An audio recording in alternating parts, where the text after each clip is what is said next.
ಪ್ರೀತಿಯ ರಥದಲ್ಲಿ ಹೊರಡೋ ಮೆರವಣಿಗೆಯಲ್ಲಿ ನಮ್ಮಿಬ್ಬರಿಗೆ ತಾನೇ ಅವಕಾಶ. ಈ ಪ್ರೀತಿಯ ಪುಟದಲ್ಲಿ ಬರೆಯೋ ಬರವಣಿಗೆಯಲ್ಲಿ ನಮ್ಮಿಬ್ಬರದೇ ತಾನೇ ಇತಿಹಾಸ.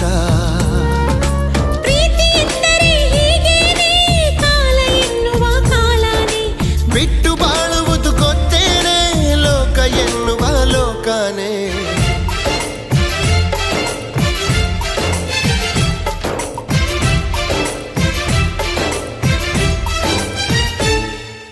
ನಿನ್ನಾಣೆ ನಿನ್ನಾಣೆ ಪ್ರೀತಿ ದೇವತೆ ನಿನ್ನಾಣೆ, ನೀನಿಲ್ದೆ ನಾನೆಲ್ಲ ದೇವರಾಣೆ.